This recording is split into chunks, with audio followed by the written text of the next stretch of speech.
Good evening and thank you for joining us for KREM 2 News at 5 tonight. I'm Mark Hanrahan. Whitney has the evening off. We are tracking scattered thunderstorms and red flag warnings across parts of the inland northwest at this hour. So with that in mind, let's get straight to Chief Meteorologist Jeremy Legoo for what we need to know. Jeremy? Well, Mark, the sun came out about an hour ago. I said, ooh, we really got to watch to see what that does to our temperatures and what's going on around us. Temps did bump up a few degrees. We're back in the upper 60s here in Spokane. And does that play a role in what we wind up seeing? Well, to do that, or to answer that question, we have to look a little farther to the south. Notice tons of activity over along the Idaho-Montana border and down near Grangeville. We have a severe thunderstorm warning. That thing is going to lose its energy before it lifts to the north, but that is putting down quite a bit of lightning, hail, and even some locally gusty wind. We have a little bit of regeneration down to the south across central Whitman County. Pullman, Moscow, you're in for some rumbles of thunder. Steptoe getting some of those as we speak. Those are going to lift off to the north and tap into some of that energy we've seen in Spokane County. But I think timing of this means it all kind of weakens as it nears us here in Spokane. That being said, we do wind up getting quite a bit of rain, and that lasts through the night. That's a guarantee at this point. Some widespread heavier rain continues this evening, overnight, and into tomorrow. Notice all the spinning over western Montana. That's the storm itself. Most of that moisture gets hung up in the mountains, but as the storm moves out, we'll see a frontal boundary kind of sweep the region. This is a pretty potent cold front.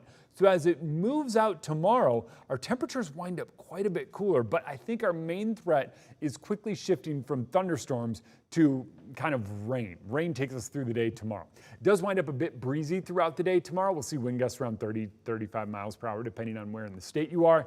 Scattered showers Thursday, Friday, back into the upper 70s, but look at those highs in the 60s both Wednesday and Thursday. That's going to have it feeling quite fall-like. So for all you kids heading back to school, hey, not that bad. There we go. All right, Jeremy, thank you very much. We continue to track 2 deadly wildfires burning in Spokane County. Both fires broke out more than a week ago and have burned more than 20,000 acres combined and have destroyed hundreds of homes. The Oregon Road Fire is now 79% contained, and just in the last hour, we learned that all evacuations have now been lifted in both Spokane and Pend Oreille counties. That fire burned nearly 11,000 acres and nearly 400 buildings. And that includes 126 primary homes. Crews say fighting the fire has proven a challenge with different terrain and many homes needing protection.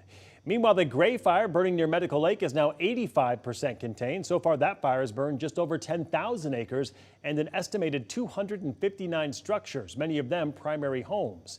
Level 1 and 2 Be Ready evacuations do remain in place at this hour.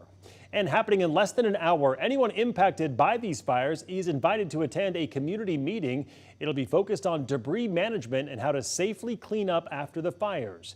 Representatives from Spokane Regional Clean Air and Waste Management will be there. The meeting will be at Riverside High School in Chattaroy starting at 6 o'clock tonight. Meantime, most students and staff in Medical Lake will return to the classroom tomorrow following the devastating Gray Fire. KREM 2 Shannon Mowdy explains how the district is prepping for the challenging year ahead. Shannon? Medical Lake's superintendent says they are ready to welcome back staff and students to schools across the district starting tomorrow, even though the Gray Fire destroyed hundreds of homes less than 2 weeks before the first day. And that unexpected challenge means they've had to find new ways to welcome kids back and support them throughout the entire year. Within days of the Gray Fire swallowing homes and land in Medical Lake, the town's school district was thinking ahead. Was it possible to start on August 30th? We definitely asked ourselves that question. And the answer, says Superintendent Kimberly Hedrick, came from the school board, administrators, and MLSD family surveys. If we could do it, that we needed to do everything we could to have school start on time. School will start as planned, and Dr. Hedrick says they're ready to meet students where they are. For some kiddos, getting into the normal of learning and math and reading are absolutely, the way that they need to process and deal with what's going on. But for others, they're going to need some more kind of those social emotional type supports. 12 district employees and as many as 20 families were displaced by the Gray Fire, but countless others are dealing with the emotional and financial toll too. Having to be evacuated 4 or 5 days. They then had to spend maybe their school supply money or their rent money on being in a hotel. MLSD is able to help with school supplies and other resources. The federal McKinney-Vento Act means displaced students won't be left behind even if they're temporarily out of the district. We provide transportation.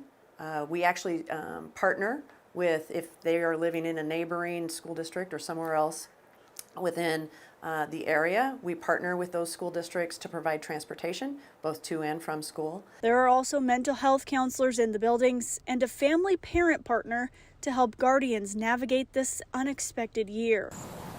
And for families needing a little more time, Dr. Hedrick says they'll meet them too when they're ready. If you're not ready, or your family's not in a situation where you're not ready to start with us on the first day of school, that's okay. That's okay. Dr. Hedrick says it's also not just about the start of the school year, but getting kids through the entire year. So they're going to keep checking in with their families, and that means they may need to call on the community once again for support as they figure out what those continuing needs are. In Medical Lake, Shannon Mowdy, KREM 2 News. All right, Shannon, thank you very much. Just a few hours ago, the man and woman accused of burglarizing an evacuated Medical Lake home during the Gray Fire pled not guilty to charges against them. 38-year-old Matthew Parsons and 37-year-old Diane Guerrero from Tacoma were arrested in a level 3 evacuation zone the Monday after the fire began. Police arrested the pair as they prepared to head back to Tacoma. They say they were dressed as firefighters at the time. They are set to go to trial in October. Meanwhile, a 21-year-old Spokane man appeared in federal court this afternoon for his alleged involvement in the January 6th insurrection. According to court documents, someone who knew Elliot Williams said they recognized him walking through the U.S. Capitol from CBS News footage. Documents say the FBI used facial recognition technology and compared it to Williams' Washington driver's license. Williams now faces multiple misdemeanors and petty offenses. He could face multiple years behind bars and more than $200,000 in fines. And just into our newsroom tonight, a bat has tested positive for rabies in Spokane County. According to the Spokane Regional Health District, the bat was submitted for testing after it bit a cat. It came back positive on Monday. The cat has received veterinary care and is in isolation right now under the owner's control. This is the first rabid bat reported in Spokane County since 2020 and the 8th in Washington this year alone. You are urged to contact the County Health District if you come into contact with a bat.